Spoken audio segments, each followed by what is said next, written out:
When most people think of the jobs offered at the Student Union, they think of those at the dining facilities of the Falcon's Nest, but others will tell you there are many other employment opportunities for students here. These meetings aren't the only events H2O holds on a regular basis. They also have group meetings every Thursday night here in the Student Union. Here's how the human race machine works. When you sit inside here, a camera takes a picture of you. After that happens, you can use the computer program inside here to change the racial appearance of your face. The theme for this a cappella choir concert is Serenade, and since Valentine's Day is fast approaching, that's exactly what they're going to do. Many Bowling Green State University students like to get jobs to work their way through college, but it's not an easy process. That's where the Bowen-Thompson Student Union comes in. When most people think of the jobs offered at the Student Union, they think of those at the dining facilities of the Falcon's Nest, but others will tell you there are many other employment opportunities for students here.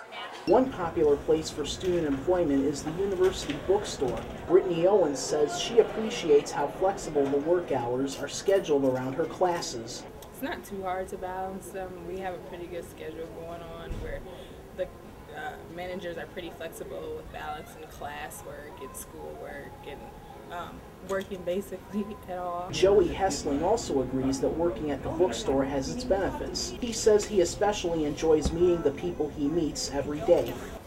There's a lot of people that I no longer really consider coworkers, that I consider more friends at this point. These employment opportunities are not limited to the bookstore. The Student Union also hires students to work on the custodial staff at the Information Center with audio-visual equipment and other jobs. Scott Kriska reporting.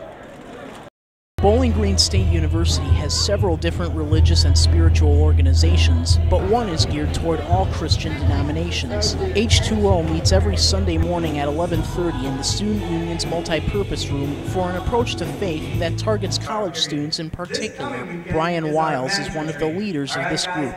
I'm a believer that college years can just be a time where people struggle to find out what they believe and who they are, and I felt like H2O was a great place for me to explore those questions. These church services consist of a band leading the congregation in contemporary Christian hymns, speakers from the group, and PowerPoint presentations to follow the events of the service. These meetings aren't the only events H2O holds on a regular basis.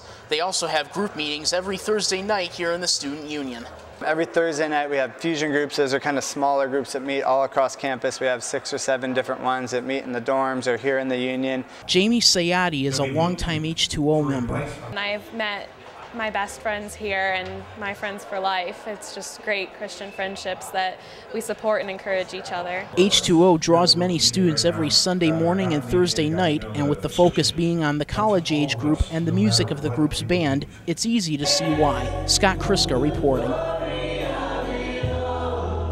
This past week, Bowling Green State University students visiting the Bowen-Thompson Student Union had the chance to experience themselves as a different race. The University Activities Organization brought the human race machine to BGSU to give students this experience. Here's how the human race machine works. When you sit inside here, a camera takes a picture of you.